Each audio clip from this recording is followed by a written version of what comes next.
Anak-anak itu diajari keadilan. Jangan disuruh jadi cawapres.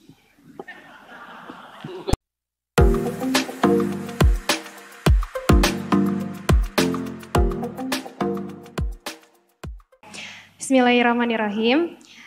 Perkenalkan, nama saya Nahlana Villa. Saya seorang pendidik di salah satu sekolah dasar swasta di Kota Bandung.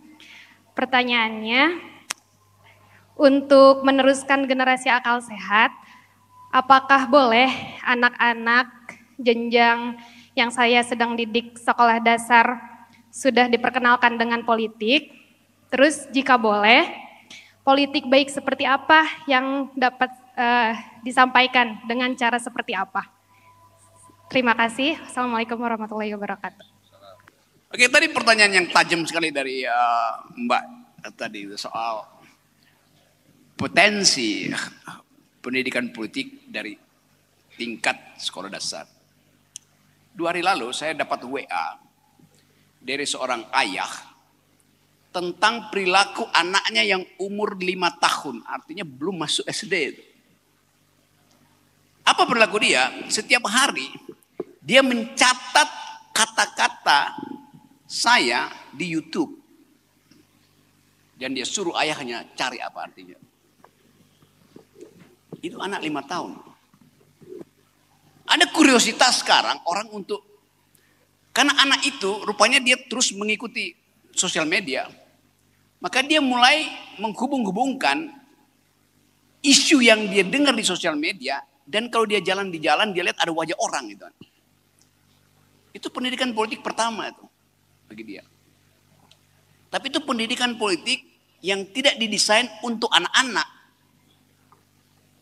Tetapi karena tidak ada desain, maka dia cari modul kurikulumnya sendiri si anak 5 tahun itu. Mungkin kita mesti pergi pada psikolog anak, pedagog untuk tahu kenapa. Apakah itu hanya karena bahkan dibilang itu Rocky Gerung. Anak itu bilang begitu. Wah, si Om Rocky itu tiap hari, si Om Rocky itu artis ya. Jadi berceritalah tentang perilaku anaknya tuh. Tapi yang unik dia nyari kata-kata itu tuh. Saya nggak tahu dia dapat inspirasi dari mana. Tapi di Eropa, anak SD itu diajarin, di Prancis itu kurikulum dari anak SD diajarin tentang yang disebut intellectual history, sejarah intelektual. Terutama asal-usul dari masyarakat Eropa. Dan kenapa Eropa berhenti mengkonsumsi kerajaan dan pindah pada sistem demokrasi itu. Jadi anak SD di Prancis dari awal dia mengerti politik dalam pengertian nilai, value. Semua anak SD di Prancis ngerti apa artinya fraternité, égalité, liberté. Slogan revolusi Prancis. Maka di situ politik diajarkan. Bahwa pada satu pagi di tahun 1789 di alun-alun kota Paris, Raja Bengis Louis XVI yang mengklaim bahwa mahkotanya tidak mungkin copot dari kepalanya karena dipasangkan oleh Tuhan, diuji oleh rakyat Prancis. Karena si raja ini dia memboroskan keuangan Prancis hanya untuk bermewah-mewahan dengan permaisurinya. Mandi susu tiap hari. Akhirnya rakyat kesel. Mana si raja? Digiringlah dia di dalam tengah revolusi Prancis. Ditaruh lehernya di depan pisau gilotin dan tak dalam 2 detik. Bukan sekedar mahkotanya yang copot dari kepalanya. Kepalanya copot dari badannya. Itu penanda demokrasi pertama. Kita belajar demokrasi dari peristiwa revolusi Prancis itu. Yang sekarang kita sebut sebagai Vox Populi, Vox Dei. Suara rakyat adalah suara Tuhan. Bukan terbalik, bukan suara Tuhan adalah suara rakyat. Suara rakyat adalah suara, artinya yang sudah diputuskan rakyat pasti disetujui Tuhan. Jadi klaim bahwa dia diberi mahkota oleh Tuhan batal oleh peristiwa revolusi Prancis. Dari situ kita mengerti bahwa demokrasi itu hanya ada 3 ide. Liberté, égalité, fraternité. Liberté artinya kebebasan. Égalité artinya kesetaraan. Fraternité adalah persaudaraan. Pancasila itu yes, itu Pancasila. Sama aja. Tapi kenapa kita tidak praktekkan? Karena kita tidak pernah mengalami peristiwa sosial sedahsyat Revolusi Prancis. Mau nggak kita ulang itu di Monas? Boleh aja, sebagai penanda mungkin. Sebagai pengganti dari pemilihan umum. Orang yang pemilu itu memboros-borosin tuh. Jadi selalu ada peristiwa yang mendebarkan. Dalam filsafat namanya peristiwa yang menimbulkan fascinosum et tremendum. Fascinosum artinya gila ya.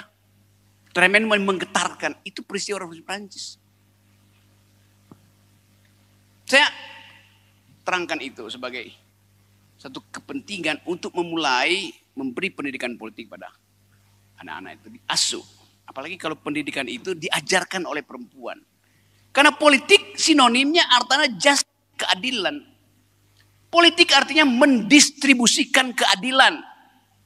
Hanya itu definisi yang paling jujur dari politik. Politik adalah cara mendistribusikan keadilan. Dan kenapa perempuan diminta untuk menerangkan lebih awal? Karena hanya perempuan yang mengerti cara mendistribusikan keadilan dari keadaan naturalnya. Perempuan yang hamil, kehamilan itu, rahim perempuan itu adalah narasi politik yang penting. Rahim perempuan itu adalah tempat politik jujur dimulai. Karena dari rahim perempuan, keadilan diajarkan. Si ibu yang hamil, dia membagi nutrisi dengan bayinya tuh. Artinya dia udah mampu untuk mendistribusikan sesuatu untuk calon manusia. Si ibu yang lagi hamil mengerti psikologi bayinya melalui detak jantung bayinya yang adalah detak jantung ibunya. Kecemasan si ibu dibaca oleh si bayi. Semua itu adalah peristiwa politik. Nah, kita mau supaya kehidupan demokrasi dimulai dari rahim perempuan. Karena perempuan yang paham tentang keadilan. Kita nggak perlu ajarin perempuan tentang teori John Rawls, John Locke, John Mukidi. Karena setiap hari perempuan bertemu dengan injustice dan ketidakadilan. Dia bangun pagi, dia mesti buka dompetnya. Ada berapa uang tersisa untuk jajan anaknya di PAUD.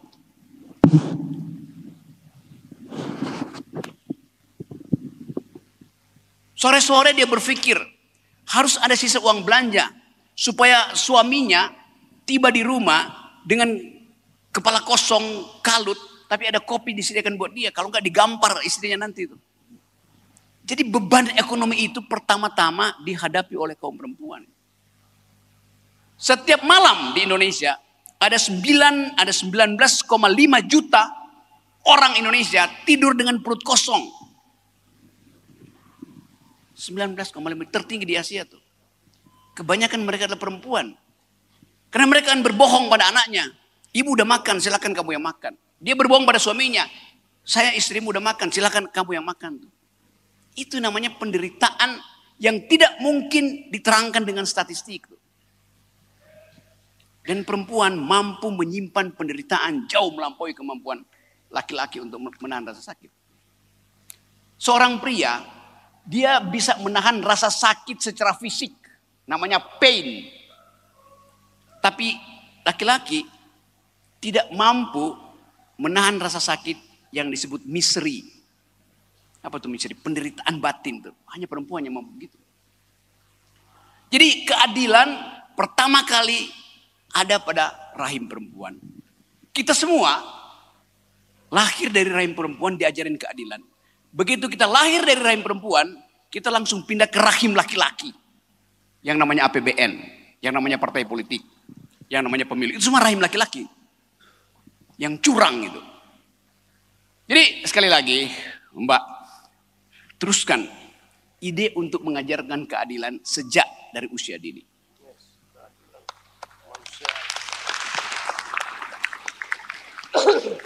Bisa kita kembali pada kitab suci. Tetapi kitab suci akan bilang, maksimalkan dulu demokrasi, baru berdoa minta tolong pada langit. Kan Tuhan akan marah bahwa Anda manusia belum bisa membuat sistem politik yang adil. Kenapa Anda minta tolong saya? Kan keadilan itu disediakan oleh alam semesta melalui pikiran kita. Tuhan akan bilang, baca, baca, baca. Apa yang mesti dibaca pertama? Konstitusi. Jadi kalau kita gagal membaca konstitusi dan minta supaya Tuhan turunkan sistem politik yang ada di langit, Tuhan bilang Anda malas betul ya berpikir ya. Kan dasarnya itu.